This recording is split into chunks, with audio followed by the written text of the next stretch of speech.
Hello po mga kababayan, si Dante Maravillas po, Bicolano vlogger, broadcaster. So pag-usapan po natin yung mga mainit na balita ngayon. Kasi sabi po ni Panelo, si Atty. Panelo, sa tingin nila yung impeachment case laban mga kababayan sa Vice Presidente kay Sara Duterte madismiss.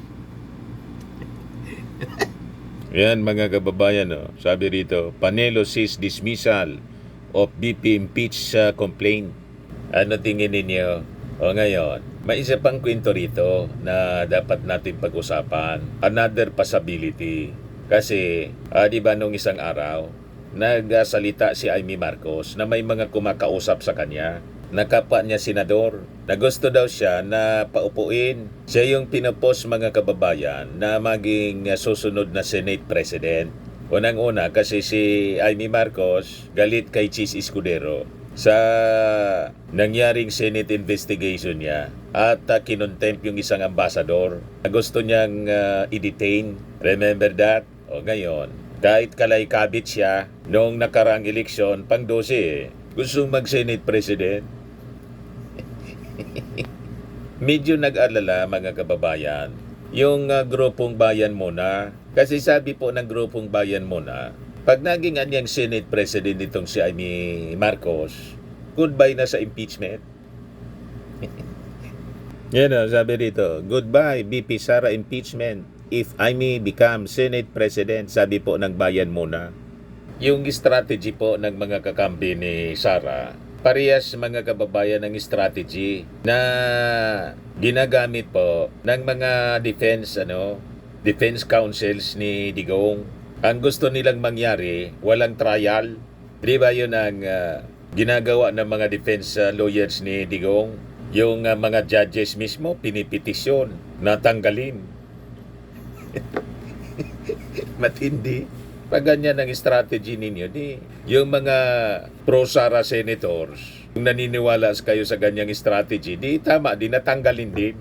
Yan ang posisyon natin. Mag-inhibit dapat si Bongo, si Bato, si Robin Padilla, si Amy Marcos. Kasi itong mga taong ito, lantaran ang kanilang pagsuporta sa mga Duterte, lalo na kay Sara Duterte. So hindi sila mga kababayan magiging impartial. Masyado ng bias, klarado mga kababayan ang kanilang posisyon, lalo na si Bato. Wala pang trial, may judgment na. Acquittal. You see, ganun kagaspang, ganun kagarapal sila. Ang galawan nila mga kababayan dyan sa Senado. Pero ano anya Mr. Maravillas? Mangyari kaya yung mga masasama nilang plano? Pag gumalaw na ang kamay ng Diyos mga kababayan, hindi makakapangyari ang kanilang maitim na plano. And by her own admission, itong si Amy Marcos, una nang sinabi noong April 29, sabi ni Amy Marcos, may chismisan niya na baka mangyari na may warrant of arrest na rin, pati si Sara Duterte mula sa ICC. Yan ICC warrant versus Sara Duterte, Amy says chismis might soon turn real. Kaya siguro, mga kababayan, gusto nila na ipost si Amy Marcos o interesado si Amy Marcos na maging Senate President. Pero kung naniniwala siya na may warrant of arrest laban sa kanyang kaibigan na si Sara Duterte, kahit pa hindi matuloy o madismiss yung impeachment case, babagsak pa rin ang Sword of Damocles laban kay Sara Duterte. O diba? By her own admission mismo. But anyway, ibigay ko muna sa inyo yung mga kwento. Ito munang sinabi ni Panelo. Sabi dito, si former Chief Presidential Legal Counsel Salvador Panelo is confident that only two things will happen with the impeachment case against Vice President Sara Duterte. Either the complaint gets dismissed over legal issues or she gets acquitted in the event of a trial. Dream on. Alam namin yung mga style mo, Panelo. Mind conditioning. Gusto mo lang na i-brainwash yung ating mga mamamayang Filipino. Pinalalabas mo, effective yung impeachment, articles of impeachment. 245 lahat yung pumirma. Yun ang kini-question nila mga kababayan. Hindi daw dumaan sa tamang proseso. Anong hindi dumaan sa tamang proseso? Ignorante ba yung ating mga magagaling na congressmen, mga abogado? Inaral nila, kaya nga na-delay pa. Matagal before mga kababayan na naipadala sa Senado kasi talagang ni-review yung mga articles of impeachment tapos yung proseso. Siniguro po yung prosesong tama para hindi masayang. Tapos sasabihin mo, ma-dismiss over legal issues. Tapos another thing, kung pumasok sa trial, sabi ni Panelo, ma-acquit si Sara. Baka baliktad po yung mangyari. Pinalalakas lang ninyo ang loob ni Sara Duterte. Diba? At niloloko lang ninyo yung ating mga mamamayang Filipino to believe na dapat i-dismiss. Mindsetting ang style ni Panelo po. Kasi may na yung asunto. Anong may na?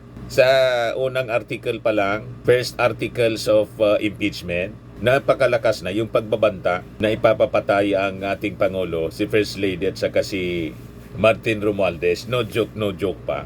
May kinontrata na. Yung pag-withdraw ng kanyang statement. Yung kanyang statement na sinabi niya sa interview, wala man na niya kung sinabing ganyan. Sinong maniniwala doon? Na-recorded na po and authenticated yung recorded statement niya. Ano, Panelo? Ang gawin mo, Panelo, sumama ka sa Defense Council. Kaya lang, I think, hindi ka man kasama, siguro. Walang tiwala siguro sa iyo si Sara. Tingnan natin mga kababayan kung kasama sa defense si Panelo.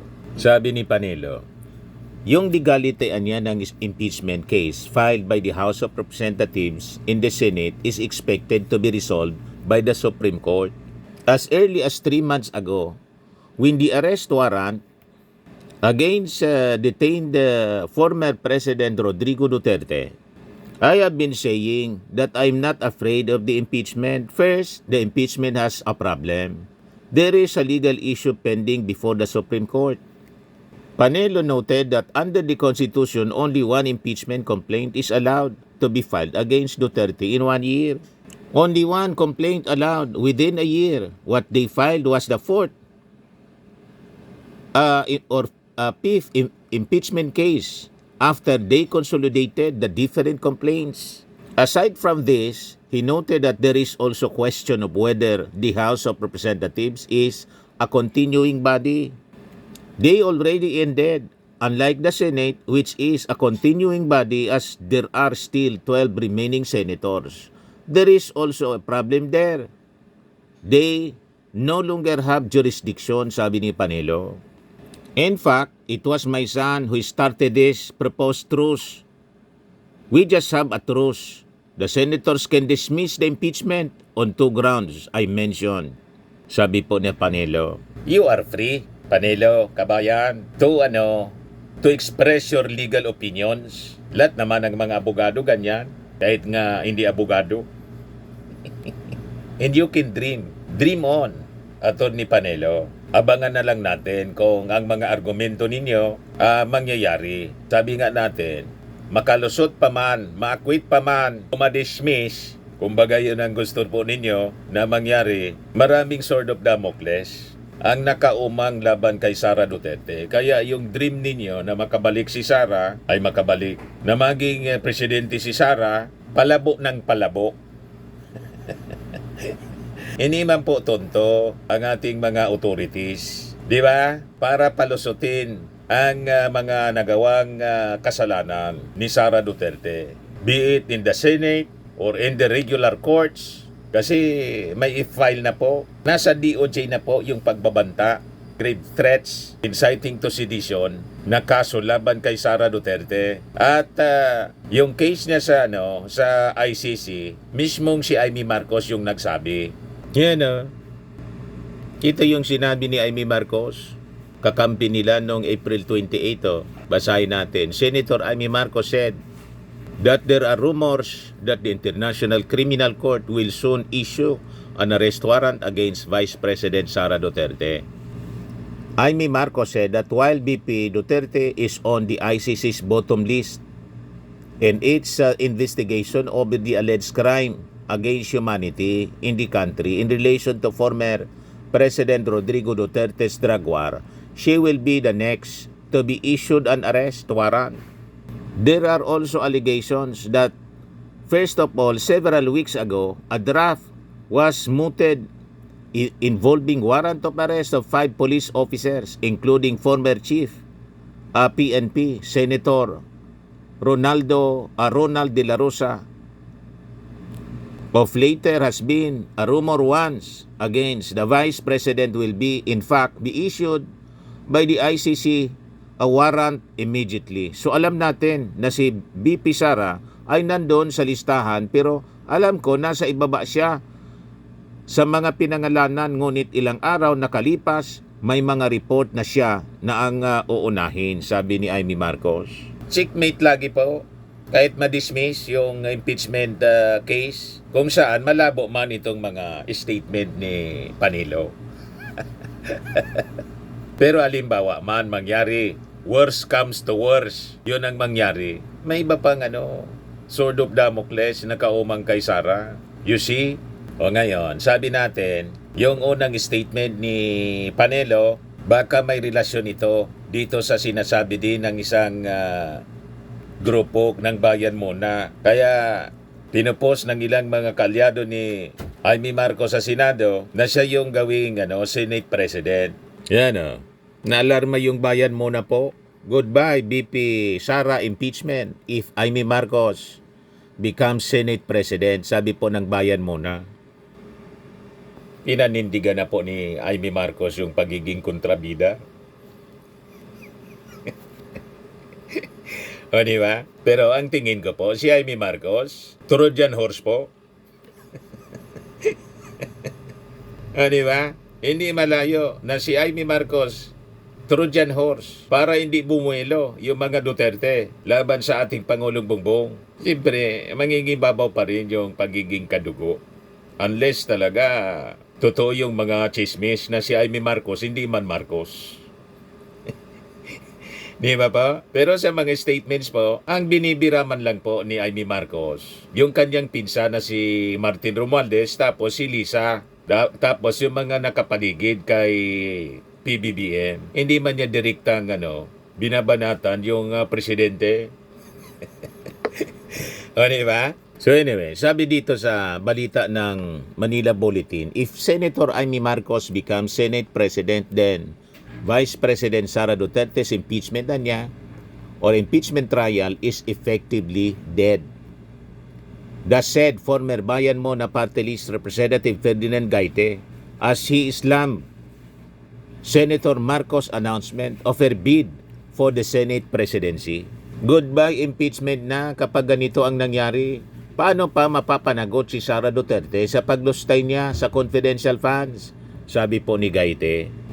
He called the lady senator's announcement as a calculated move by the Duterte camp to kill the impeachment case.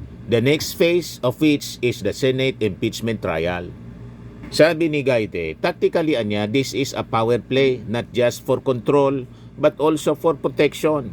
If Senator Marcos or a Duterte ally becomes Senate President, we can say goodbye to the possibility of Vice President Duterte facing impeachment or any form of accountability for her actions. Dagdag pa ni Gaite na ang potential Amy Marcos Duterte alliance sa Senado would be disastrous for the country's democratic institutions. This alliance is not about governance or accountability. It's about mutual protection in advancing each other's political interests. The Senate must be independent, not a rubber stamp for political dynasties, sabi po ni Gaite. Ano tingin ninyo mga kababayan? Magaganap ba ang dapat hindi maganap? Wala man niya Mr. Maravillas na ganun. Ang dapat maganap ay dapat na maganap. Magaganap dapat ang dapat na maganap. O ngayon, anyway, yung ating Pangulong Bongbong Marcos, mga kababayan, di ma-affected dito sa mga isyong ito sa impeachment. Hindi man niya ito pinupurso, siya tutok na tutok lang, mga kababayan, sa kanyang trabaho. In fact, kanina lumarga siya, busy po, galing doon sa Ilocos para sa palarong pambansa. And afterwards, lumarga papuntang lumarga papuntang Malaysia, Kuala Lumpur. Yan. Look, President Ferdinand Marcos Jr. and First Lady Lisa Araneta Marcos depart from Maharlika Presidential Hangar sa Villamor Air Base, Pasay City para sa 46 ASEAN Summit, the second ASEAN GCC Summit at saka yung ASEAN GCC China Summit in Kuala Lumpur, Malaysia. So sabi dyan, the President is expected to uphold the country's interest in the ASEAN region and promote regional cooperation, particularly in the areas of economic engagement, security, and stability. So yan yung ating Pangulo, mga kababayan. Iniwan niya as caretaker tulad ng dati, yung tatlo niyang cabinet secretaries, si E.S. Lucas Bersamin, Executive Secretary, DOJ Secretary Boying Rimulya, tapos si DAR Secretary Estrella. O ngayon, pakinggan natin yung departure statement ng ating Pangulo. Ayan po. The very measured numbers of the cabinet that are here this afternoon, and of course, traveling with me will be the First Lady. Oh, please sit down. We have the First Lady Lisa Araneta, and consistently our host when it comes to these things is Pasay City Mayor Imelda Calixto Rubiano, AFP Chief of Staff General Romy Browner, the major service commanders, Philippine National Police Chief General Romel Marbil, Philippine Coast Guard Commandant Admiral Gil Gavan, fellow workers in government, good afternoon. I leave now for Kuala Lumpur in Malaysia to attend the 46th ASEAN Summit upon the invitation of Prime Minister Dato Seri Anwar Ibrahim. This year's summit is held under the theme Inclusivity and Sustainability, which underscores our shared commitment to a region that is united, resilient, and responsive to the needs and aspirations of its people. The Philippines fully supports Malaysia's chairmanship and its vision of an ASEAN that promotes meaningful, inclusive, and sustainable development. At this summit, I will join fellow ASEAN leaders in reaffirming our commitment to ASEAN centrality as we navigate pressing regional and global challenges, including developments in the South China Sea, the situation in Myanmar, threats to regional peace and maritime security, as well as the far-reaching impacts of climate change, economic volatility, and digital disruption. I will add to the list of issues the discussions which we will continue, as we have already had preliminary discussions with the chair of ASEAN, Malaysia, specifically PM Anwar, on the proper response of ASEAN as a group towards the new tariff schedule that is being imposed by the United States. And as I said, we have already made informal consultations with our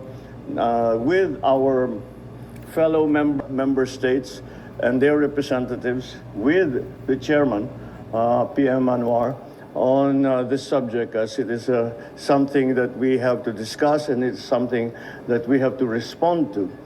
And considering the many different situations that the member states of ASEAN have concerning the trade, concerning trade and specifically the tariff schedule imposed by the United States, we must find a way to find consensus amongst the disparate situations that the different member states are operating under.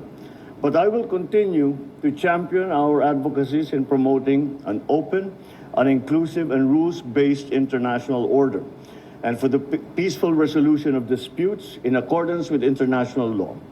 I will also highlight the Philippines' commitment to the development of a common regional framework for ethical and responsible AI, or artificial intelligence, aligned with ASEAN values.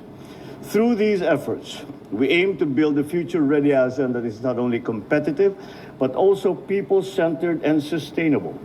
As always, our participation in the ASEAN Summit reaffirms our dedication to deepening regional cooperation and advancing the well-being of every Filipino and the entire Southeast Asian community. Maraming salamat po, and I wish that all the new issues that have come up in the year since the Lao chairmanship will now be addressed, and I look forward to a very productive and constructive consultation with our fellow member states in Asia. Thank you very much. Good afternoon. Ayos, yan ang very hardworking nating Pangulo. Unbothered. Yan totoong unbothered. Ang sinasabing unbothered na si Sara Duterte, ang totoo po, hindi na po mapakali. Palapit ng palapit yung araw ng pagsisimula ng impeachment trial. Hindi lang yung impeachment trial, pati yung sinasabing chismis ni Amy Marcos, warrant of arrest mula sa ICC. Tingnan natin kung alin yung mauuna, yung pagsisimula ng impeachment trial o pagbaba ng ICC warrant laban kay Sara, Senator Bato in Bongo at iba pang mga officials ng dating administrasyon. Yun ang kaabang-abang, mga kababayan. Pero yung mga sinasabi po ni Panelo, malabo pa sa sabaw ng pusit. Hindi nga may paliwanag ni Sara Duterte yung mga chichiria. Sabi ni Chilja Jokno, nadamay pa niya kami ni Marian Rivera. May panibagong mga pangalan. Yung isa Jokno, yung isa Marian Rivera. Nadamay. Ngayon sabi sa post ni Atty. Chiljokno 2 days ago, lahat na ba nasa listahan ng confidential funds? Pati ba naman pangalan namin ni Ma'am Marian, dinamay nila? Grabe ang kawalangyaan. Marian Rivera, Chiljokno sa confidential funds ni BP Sara Duterte, nakalkal sa mga resibo ng DepEd. Tapos sasabihin ni Panelo, madismiss lang yung kaso. Wag kami, Panelo, lukuin mo yung lilang mo. Ang pwede ninyong maloko, yung mga supporters ninyo na on your own admission, mga blind supporters. Diba? O, ito yung sabi ni Panelo. Alam mo, yung Duterte country, talagang maraming blindly, I'm sorry to say, talagang bumoto dun sa 10. Kaya ang taas nila dun sa mga Duterte country. Pero pagdating dun sa iba, na maraming mga grupo ng mga bata na edukado, hindi nakapasa yung marami sa kanila. Inadmit mismo, marami sa kanilang mga supporters, mga pulpol. Mga edukado, hindi sila binoto eh.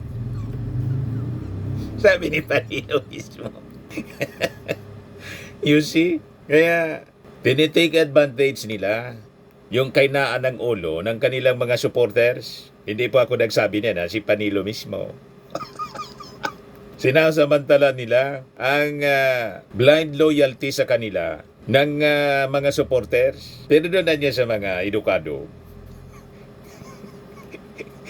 Hindi niya nanalo doon. You see?